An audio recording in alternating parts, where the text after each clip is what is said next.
Salut, c'est Matt. Alors aujourd'hui, je voulais te présenter un terrain en 3D que j'ai designé pour aller en fait vers l'autonomie en eau, en électricité et au niveau du chauffage. Et donc je voulais te montrer un petit peu ce que j'ai fait. Alors la pièce maîtresse en fait du terrain, c'est ce système ici en fait, qui est un four solaire. Alors c'est pas un four solaire traditionnel pour faire chauffer des aliments. C'est un four solaire qui est quand même très grand et qui va permettre de deux choses. Alors d'obtenir de l'eau pure, tu vois, de l'eau pure à 99,99% via l'évaporation. Et aussi, on va pouvoir obtenir de l'eau chaude qu'on va faire passer dans les tuyaux pour alimenter ici les deux roulottes qui sont ici. Et les deux roulottes en fait qui vont c'est là où je voudrais habiter. Donc je vais t'expliquer ce que c'est les roulottes. Alors j'ai pas trop tu vois designé les roulottes. Là j'ai juste mis un cube de bois pour représenter ce que c'est. Mais la roulotte ici qui est le plus à l'ouest, c'est la roulotte en fait qui va comprendre l'espace de vie, tu vois, le salon, le séjour et puis la cuisine. Et puis la roulotte ici qui est un peu plus à l'ouest, en fait qui va contenir la chambre, la salle de bain, les toilettes sèches. Alors fais pas gaffe à ce que tu vois ici, hein. Tu vois les espèces de début de pont là qu'on a ici. En fait c'est parce que je suis dans une sandbox. Une sandbox en fait ça veut dire un bac à sable. C'est un endroit où tu peux construire gratuitement. Et comme j'ai plus de terrain, j'en ai profité en fait pour m'installer un petit peu ici. Mais c'est pas une installation à long terme, puisque toutes les 72 heures, tous les objets ici disparaissent. Donc j'ai fait une installation pour te montrer un petit peu ce que je voulais faire sur un terrain. Cette installation, en fait, il y a plusieurs facettes. On va dire qu'il y a trois facettes. Il y a la facette eau ici, récupération d'eau de pluie, tu vois, avec le toit là qui arrive dans des réservoirs.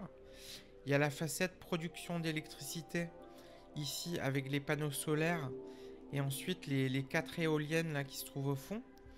Et puis la troisième facette, ça va être les cultures ici de fruits et légumes. Alors là, on a deux serres, on a deux cultures au sol qui sont ici à gauche et à droite. Et puis alors ici, tu vas avoir un petit peu de verger.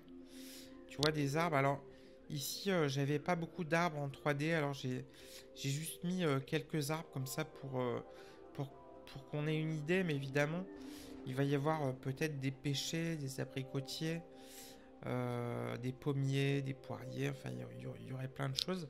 Alors je les ai mis des deux côtés. Tu vois ici à l'est. Et puis à l'ouest, j'en ai aussi mis quelques-uns. Alors ça je pense que c'est un sol pleureur. Évidemment il y aura pas tu vois, j'ai mis des sols pleureurs un peu partout. J'avais très peu d'arbres en fait pour illustrer un petit peu ce que je voulais faire. J'aurais pu en acheter, mais voilà, j'avais pas envie d'en acheter. Tu vois ici là en haut, il y a mon crédit en Linden dollars. Alors 1890 Linden dollars, ça équivaut à peu près à 5 euros. Donc j'aurais pu acheter un certain nombre d'arbres. Tu as des magasins d'arbres en fait dans Second Life. Mais voilà, j'ai pas voulu en fait me prendre la tête à acheter des arbres. Je voulais juste te montrer, j'ai juste mis quelques arbres en fait pour illustrer un petit peu ce que ça pouvait donner. C'est un terrain qui pourrait tenir sur peut-être 3000 à 5000 mètres carrés. Mais je pense que c'est quand même pas mal de commencer sur peut-être sur un terrain qui aurait 1 ou 2 hectares. 1 hectare, je pense que c'est quand même pas mal pour être vraiment tranquille. Tu vois, si tu veux t'agrandir un petit peu, faire plus de culture, etc. Alors ici, je vais te montrer. Tu vas voir qu'il y a un toit ici, en fait. Il y a deux toits, enfin deux... Il y a deux toitures qui sont ici et qui vont servir à remplir en fait des réservoirs qui sont ici. Alors il y a 4 réservoirs sur chaque côté. c'est des réservoirs en fait qui font 1 m3, donc 1000 litres d'eau. Et ici, tu vas avoir la même chose de l'autre côté. Donc il y en a 4 à l'ouest et puis 4 à l'est. Donc tu as 8 m3 d'eau. Alors c'est pas énorme, hein, mais je pense que ça peut suffire dans un premier temps. Je pense qu'il y a beaucoup de personnes qui commencent avec moins de 8 m3 d'eau. Donc on va dire que voilà, c'est pour commencer, je pense que c'est pas mal. Et puis donc ben, l'eau en fait coule ici quand il pleut. Ça va dans la gouttière ici. Et puis ça descend ben, dans un premier réservoir. Et puis les réservoirs ici sont connectés. Tu vois, il y a un tuyau ici en bas. Donc le réservoir va se remplir. Le deuxième, le troisième, le quatrième vont se remplir. Et en fait, l'idée des réservoirs qui sont ici, alors ça va servir à plusieurs choses, hein. Déjà, évidemment, avec les réservoirs là, tu as de l'eau en fait pour prendre ta douche, faire ta vaisselle, éventuellement laver du linge. Et ici, on a en fait, c'est ce que j'appelle un four solaire. Alors, c'est pas vraiment un four solaire parce que le but, c'est pas de cuire des aliments. Le but, ça va être de réchauffer de l'eau et puis de faire de l'eau pure. En fait, c'est basé sur un four solaire, mais c'est beaucoup plus gros qu'un four solaire traditionnel. C'est peut-être, je sais pas, peut-être 4-5 fois plus gros qu'un four solaire. Et l'idée, en fait, c'est d'utiliser les rayons du soleil pour faire chauffer une boule ici, une boule en verre, qui, en fait, c'est le foyer. Et ici, tu vois l'espèce de parabole ici. Bon, c'est pas une parabole complète, mais il n'y a pas besoin d'une parabole complète. Mais l'idée, en fait, c'est d'avoir des miroirs, plein de petits miroirs, en fait, qui sont collés ici, sur cette parabole. Alors, ça peut être soit des miroirs de 10 cm par 10, soit des petits carreaux de 1 cm par 1. Tu vois, donc il y aurait énormément de... Si c'est 10 cm par 10, il y aurait 9000 miroirs ici qui renvoient en fait vers cette boule ici qui est un foyer, en fait une chambre où il va y avoir de l'eau. Et donc ça va énormément chauffer cette chambre ici. Alors au niveau de la température, ce que tu peux obtenir ici, c'est entre 50 et 200 degrés à peu près, je pense. Peut-être pas 300, mais je pense qu'on peut quand même être pas loin des 200 degrés. Et donc l'idée, c'est que le soleil en fait va arriver sur cette surface là, et tous les rayons vont être renvoyés en fait vers la boule ici, le foyer. Et donc il va faire extrêmement chaud en fait au niveau de la boule. Et alors évidemment, il faut que ce système là il suive le soleil. Alors ici tu vas avoir je vais te montrer en fait comment ça marche. Si je fais pivoter, tu vois le système. Le système en fait il va pivoter. Tu vois là c'est le matin. Tu vas voir qu'il y a le soleil qui est ici. Donc le système il va s'adapter en fait. Il va aller venir chercher le soleil. Et donc au fur et à mesure de la journée, eh bien il va tourner comme ça automatiquement via un tracker solaire. Il va savoir en fait où est le soleil. Et il va tourner en fait jusqu'à la fin de la journée vers l'ouest ici. Alors, ici tu vas avoir des petits canons ici. Tu vois les petits tubes noirs là. C'est des canons, alors c'est pas des canons vers l'extérieur, c'est des canons vers l'intérieur, puisque au fond des canons en fait ici se trouve un sensor de lumière et qui va justement comprendre là où se trouve le maximum de luminosité. Et alors tu remarqueras que les canons ne sont pas parallèles, tu vois, ils partent un peu vers la gauche, un peu vers la droite, et ici c'est pareil, vers le haut à gauche, vers le haut à droite. Et en fait, le but de ça, c'est de calculer un différentiel de lumière et pour savoir où se trouve le soleil. Et en fait, tu vois, j'ai celui d'en haut ici à gauche, celui d'en bas ici à gauche, et je peux calculer avec le sensor la quantité de lumière qui est reçue. Et je peux faire la même chose avec la partie droite ici en haut et en bas et faire un différentiel et calculer justement la quantité de lumière moyenne qui est reçue à gauche et à droite. Et je peux savoir si je vais plutôt tourner justement ce système un peu plus à gauche ou un peu plus à droite. Et donc si je reçois moins de lumière à gauche, eh bien je vais plutôt le tourner vers la droite. Donc le système va se tourner comme ça. Alors ici c'est le plateau ici qui est en bois, il est rotatif. Il y a aussi un autre système qui est ici, que je vais te montrer. Tu vois qu'il y a une sorte d'arc de cercle et qui va permettre en fait de tourner. Alors là le socle il bouge, hein, mais il bougera pas dans la réalité évidemment. Mais effectivement il y aurait moyen de, tu vois, de monter et descendre. Alors ça c'est surtout utile en fait entre l'été et l'hiver, puisque l'hiver tu vas être plutôt comme ça, et puis l'été tu vas être plutôt comme ça, parce que le soleil est bien plus au zénith finalement en été. Tu vois qu'ici il y a une arrivée d'eau froide qui passe dans la boule. Dans la boule en fait ça va se réchauffer. Donc tu as de l'eau froide qui arrive par ici, et tu as de l'eau chaude en fait qui va redescendre par là. Et cette eau chaude là, elle va aller alimenter trois systèmes.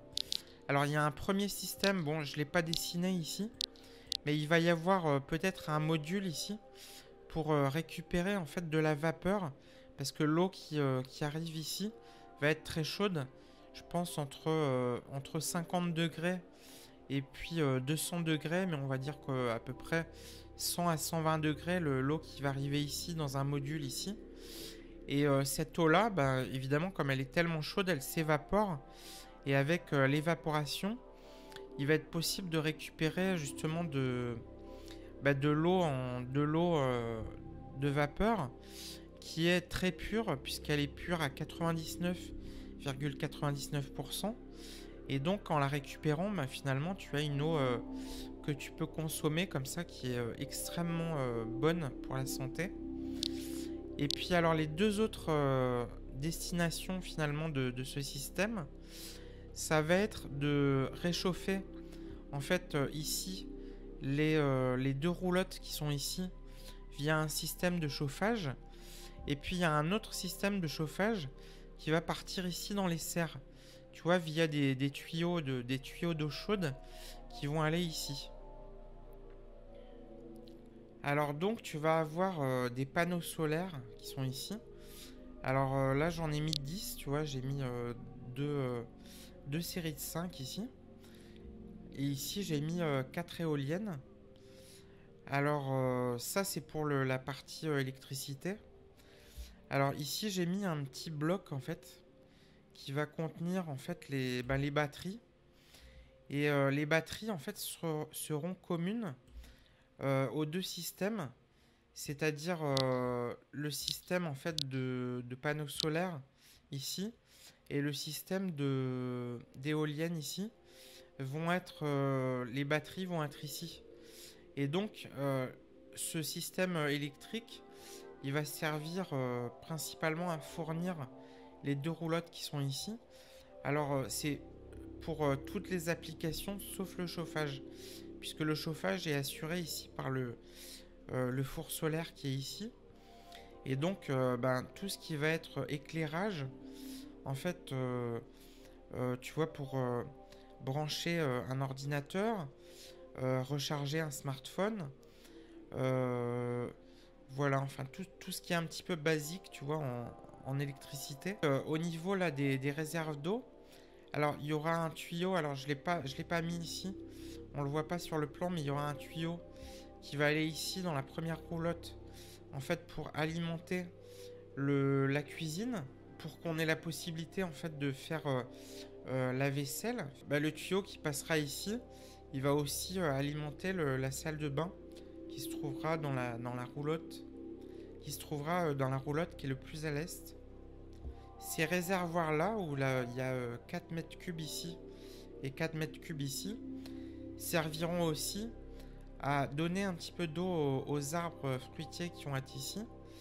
Et puis de l'autre côté aussi, pour les arbres fruitiers qui vont se trouver à l'est. Avec le système de four solaire ici, tu as aussi des tuyaux qui partent vers les serres. Et l'avantage de ce système-là, c'est que, en fait, si jamais ça venait être amené à geler, que les températures soient négatives, en fait, dans les serres, ce ne sera pas négatif.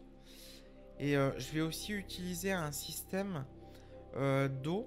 Alors, des fois, il y en a qui utilisent des bouteilles pour créer une masse d'eau, en fait, qui va créer une inertie thermique. Alors, je sais pas encore si je vais mettre des bouteilles d'eau, tu vois, à l'intérieur pour faire une inertie thermique. Mais par contre, ici, dans les roulottes, ça va être le cas. C'est-à-dire que tu vas avoir des tuyaux. Il y aura un tuyau sur deux où ça va être de l'eau chaude qui vient du four solaire. Et puis un autre tuyau où ça va être de l'eau qui n'est pas chauffée, mais qui va créer de l'inertie en fait pour maintenir au chaud, tu vois, les roulottes pendant la nuit. Et donc ça va chauffer toute la journée. Et puis en fin de nuit, je vais gagner peut-être 2 à 5 degrés. Tu vois ici au niveau des roulottes. Au niveau budget, je pense que en comptant le terrain plus tout ce qu'il y a dessus, je pense qu'on est à peu près sur du 30 000 euros à peu près. Donc c'est quand même un certain budget. Là tu vas avoir les réservoirs d'eau. Il y en a quand même 8. C'est un certain coût. Les 4 éoliennes aussi, qui représentent quand même un certain coût. Et puis tu as quand même ici 10 panneaux solaires, plus les batteries qui sont ici. Et puis ce qui va coûter aussi assez cher, c'est le four solaire qui se trouve ici. Je pense que il va falloir se faire aider d'un ingénieur. Alors je pensais à peut-être un ingénieur à la retraite. Mais en tout cas j'ai les plans électroniques. Tu vois au niveau des canons ici pour détecter là où se trouve le soleil. Et ces plans là je les ai déjà. Alors au niveau réalisation je pense que c'est pas très compliqué. Bon ça demande quand même des matériaux et puis voilà il y a quand même un petit peu de travail pour mettre ça en place. Alors évidemment les roulottes c'est quand même pas mal de travail pour les équiper. Puisque c'est un petit peu comme si tu équipais une yourte ou un mobil-home, mais enfin en partant de zéro, puisqu'il faut tout faire à l'intérieur. Donc je pense que là, on va être quand même sur un budget d'à peu près 30 000 euros, sachant qu'il va y avoir les arbres fruitiers aussi rajoutés autour ici, plus les cultures là, les deux serres. Alors je sais pas combien peut coûter une serre comme ça. Je pense que d'occasion, on doit être au moins sur du 1000 euros par serre, parce qu'elles sont quand même assez longues.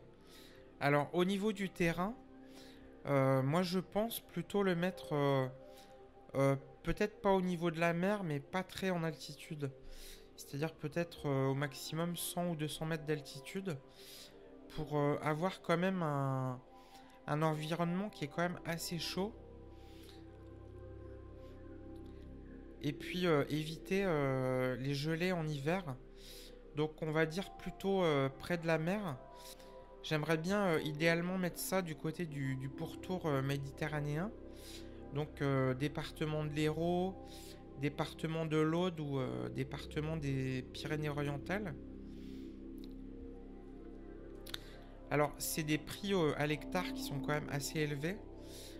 Pour l'Hérault on est sur du 9600 euros de l'hectare. Je pense que idéalement, ça peut être pas mal d'être dans l'Hérault et pas trop loin de Montpellier, peut-être à 30 ou 40 km, ce qui fait que si on a besoin de quelque chose qu'il faut acheter, du coup voilà, on fait un aller-retour comme ça assez rapide, parce que si on est dans l'Aude ou les Pyrénées-Orientales, il faut faire quand même pas mal de kilomètres. Alors bien évidemment, à Perpignan, on va pouvoir trouver des magasins. Mais je pense qu'au niveau de Montpellier, c'est une ville qui est quand même beaucoup plus grande que Perpignan. Et donc je pense que ça peut être intéressant si on a des choses à acheter. Et puis il y a aussi le fait qu'à Montpellier, il va y avoir des pépinières. Là, on va pouvoir acheter des arbres, des graines, en fait, des plantes. Alors, on bénéficie d'un ensoleillement qui est très fort, puisqu'il est de 6 sur 6 sur l'ensemble de la France. En fait, il y a des niveaux qui vont de 1 à 6. Et à Montpellier, on est au niveau 6, donc au niveau maximum. Donc l'ensoleillement, évidemment, est très fort. Après, au niveau de la, au niveau de la pluie, effectivement, il pleut moins que sur la façade ouest. Donc à Bordeaux, par exemple, il pleuvrait beaucoup plus, presque 2 fois plus qu'à Montpellier. Mais étant donné que j'ai quand même 8 réserves ici, donc 8 mètres cubes d'eau, je pense que en comptant en fait sur l'automne et l'hiver, je pense que ça peut quand même beaucoup se remplir. Au printemps, il pleut un petit peu en début de printemps. Donc je pense qu'on peut quand même passer l'été avec 8 mètres cubes. Alors peut-être que ça suffirait pas et qu'il faudrait rajouter quand même un petit peu de réserve. Donc ça après c'est à tester en réel.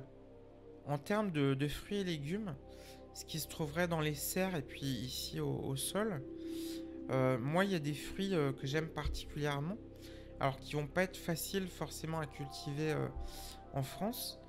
Il y a par exemple le kiwi jaune, qui s'appelle des fois le kiwi gold, qui vient en général de Nouvelle-Zélande, mais on peut cultiver le kiwi gold en France sans problème, puisque c'est presque les mêmes climats en Nouvelle-Zélande et en France. Aussi des fruits qui seraient pas évidents de cultiver, je pense, en France. Moi j'aime bien en particulier la banane, la coco, la mangue, le goyave. Alors je sais pas si dans une serre ça pourrait pousser, étant donné qu'il va y avoir ici des arrivées d'eau chaude au niveau de la serre. Peut-être que si on descend pas en dessous de 10 degrés sur les moments les plus froids de l'année, peut-être que ça pourrait tenir des bananiers, cocotiers. Alors je pense que cocotier ça va être trop haut pour que ça rentre dans une serre, mais peut-être qu'il y a des moyens de réduire la croissance du cocotier et qui donne quand même des cocos. Ça je sais pas, hein, c'est un peu expérimental. Mais voilà, s'il pouvait y avoir de la mangue, du goyave. Et puis après ici en extérieur, bon ça va être de la culture un peu plus traditionnelle qu'on trouve en France. Notamment de la salade.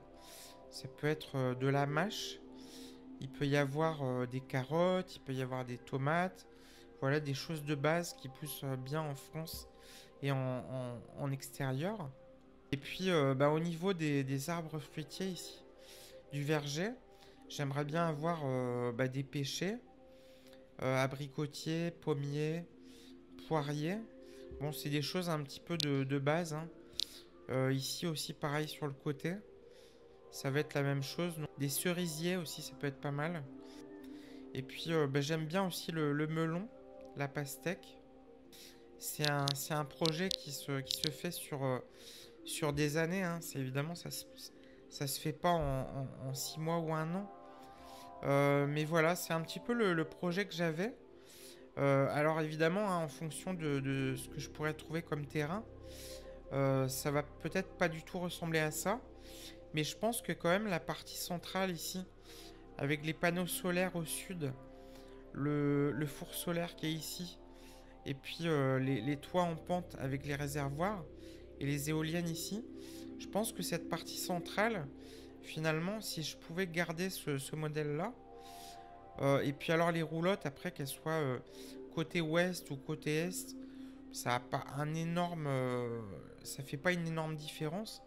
Les serres pourraient être tout à fait côté ouest, mais moi j'aime bien, en fait, je les ai mis à l'ouest parce que ici dans les roulottes, il pourrait y avoir des sortes de baies vitrées.